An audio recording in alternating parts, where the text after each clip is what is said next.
Lorsqu'un besoin informatique est très répandu, il existe généralement une ou plusieurs solutions du marché répondant à ce besoin sous la forme d'outils paramétrables. Ainsi, on trouvera facilement des outils spécialisés permettant de collaborer pour du partage de contenu ou de documents, pour le suivi de la relation client, pour les achats, pour la production, la distribution, la maintenance, la gestion des ressources humaines, la gestion du parc immobilier, la comptabilité, la liste est très longue. Mais dans cette liste, des outils sont plus complets que les autres. On les appelle progiciels, ou en anglais ERP. L'ambition de ces progiciels, dont les plus célèbres sont produits par SAP, Microsoft ou Oracle, est d'apporter une vision à la fois transverse et complète de l'activité de l'entreprise. Pour ce faire, ils proposent plusieurs modules, chacun spécialisé sur un métier dont il reprend les best practices, mais tout en pouvant nativement communiquer avec les autres modules de la suite informatique. Dans tous les cas, lorsque l'on choisira de mettre en place un outil du marché, on parlera d'un projet d'intégration plutôt que d'un projet de développement, vu qu'on va essayer d'intégrer l'outil à l'entreprise au lieu de le créer spécifiquement pour répondre à ses besoins.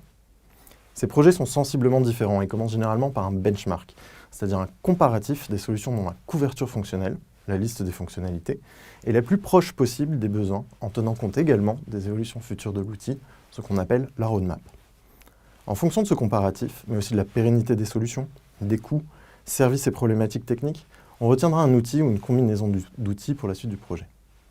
Une fois la solution choisie, il faut préciser les écarts entre le fonctionnement par défaut de cet outil, ce qu'on appelle le standard, et la cible voulue.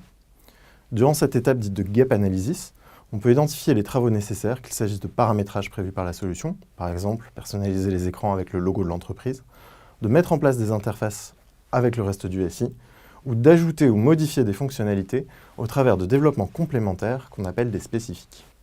Avant chaque développement spécifique, une étude d'impact est conseillée, de manière à s'assurer que l'ajout de la fonctionnalité ne va pas pénaliser le fonctionnement ou la maintenance de l'outil.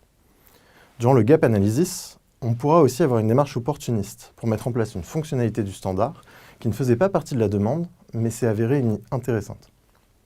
On le voit, une différence fondamentale avec les projets de développement classiques est la nécessité de composer une équipe qui, tant au niveau des métiers que de la technique, maîtrise très bien la solution et puisse construire autour de cette solution.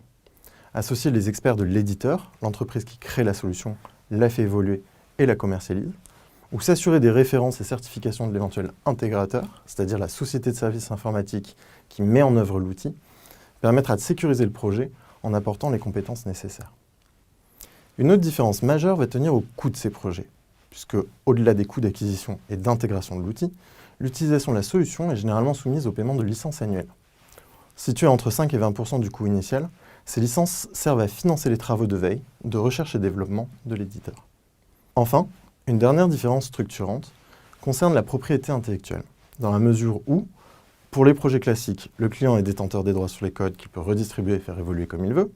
alors que sur les projets avec un éditeur, il ne fait que concéder une licence d'utilisation et reste seul propriétaire des codes et seul décideur de la roadmap. En contrepartie, les projets d'intégration permettent normalement, lorsqu'une solution adaptée existe, de remettre rapidement à niveau un SI en l'alignant sur les best practices du métier.